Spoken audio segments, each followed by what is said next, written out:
Hi, welcome to Elementary Music with Donna. I am Donna Rhodenizer. The song I'm going to talk to you today about is My Hamster.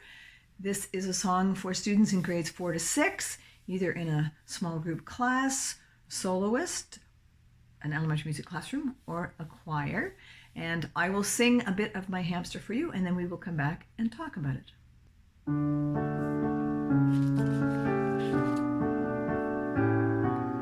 Once I had a hamster,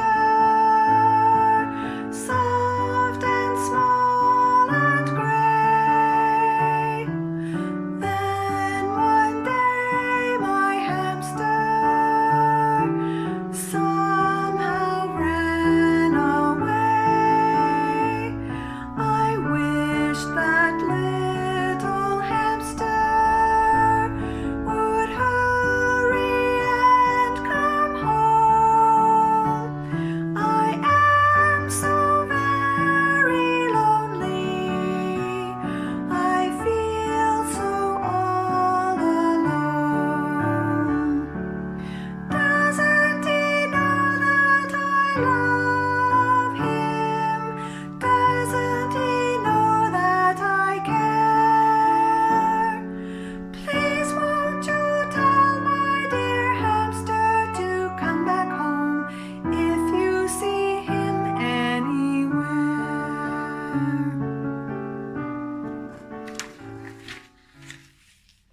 And there's a second verse that goes on from there. When you are singing this song, a great way to introduce it is to ask your students, do they have a pet? Now, if you do that, be prepared. You'll have lots and lots of stories that they will want to share. And if you have a small group class or a soloist, you can have more leeway in how many stories you will have. In a classroom with 25 students, as is the case in my elementary music classroom, I would have to find ways of having a discussion without having every student tell me a story, but without making people feel like their stories are not important to me. So here's a little trick I would use. I would say, now we're going to talk about pets. Everybody stand up. If you have a dog, sit down. So kids would sit down. If you have a cat, sit down. Okay. If you have a fish, sit down. They would sit down. And so as more and more students sit down, then you have fewer students that are left standing. And you are going to see if you can find out what those last 2 or 3 students have for pets. And sometimes they're exotic things, and they think that's a great trick to be able to have a pet that you cannot guess. I've had like geckos and lizards, and somebody has a snake and all that kind of stuff. And then you can have a few of those stories. But the people that have had a chance to stand up and sit down, or you can do that with hands raised as well. But that gives them a chance to participate and let you know that they have a pet without having to have 25 stories, which takes up a lot of time, of course.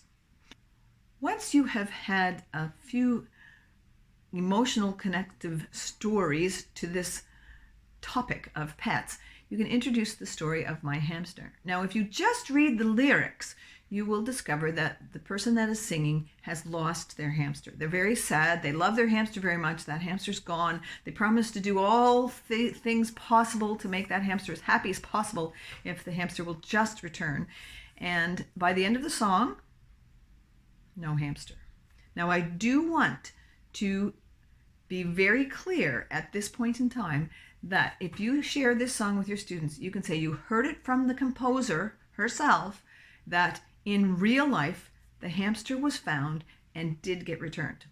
The story of this is that the grade 5 class at my elementary school had a pet hamster in their classroom, and in the morning when they arrived at school one day, the hamster cage was empty and the hamster was gone. Now, they were, of course, distraught about this turn of events, and they arrived at the music room and wanted to talk about their hamster, which we did.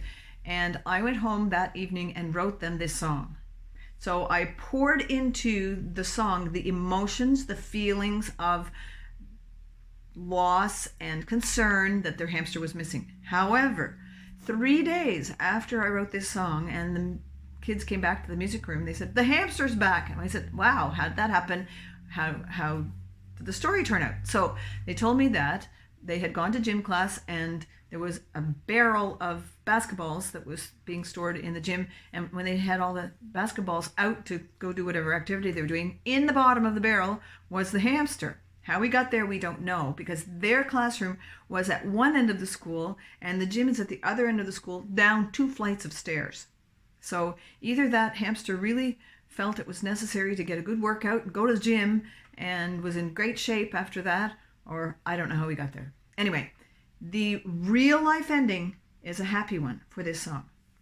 But when your students are singing it, they are going to be presenting the emotional and sad side of the story, but they will have insider information and know that there's a happy ending. My Hamster is written in 3/4 meter. It's got that sort of lovely 1, 2, 3, 1, 2, 3 lilt that's often associated with lullabies. It's very gentle in its presentation. And if your students are finding it difficult to feel and internalize that 3/4 meter, you can do some conducting patterns with them. 1, 2, 3, 1, 2, 3. You can have them sway with the music. You can have them use a scarf and show that movement. I love using scarves with 3/4 meter because you see that kind of follow through of the trailing of the scarf to give that feeling.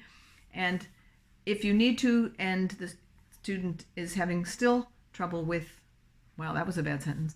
If the student is still having trouble with feeling 3/4 meter, you can also stand and tap them on the shoulder and have 1, 2, 3, 1, 2, 3, so that they don't have to create that feeling of 3, but they might be able to feel it. My Hamster has an optional harmony line that is included with the song. Most of that harmony is moving in thirds and opens up to some sixths now and then, but it does come back to unisons, which is a great way to have your harmony singer anchor their pitch. Here I have arrived at this unison note with the melody, and then they go again into the harmony line.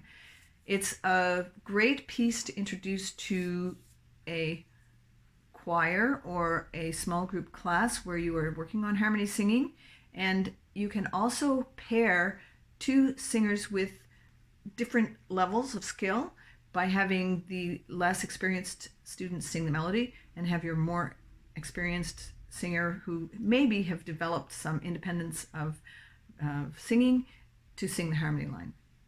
My Hamster works well as a score study. You can look at the simple half note and quarter notes that are used for the majority of the piece. There is one spot where there's an 8th note, but you can clap the rhythm. You can say the rhythm duration syllables. You can actually look at the first and second endings and talk about that. So there are some simple theory things that can be extracted by doing a score study with the vocal score of My Hamster. As I mentioned earlier, My Hamster being about missing your hamster, it lends itself well to talking about expressive singing. You want to be able to portray that story. How will you do it?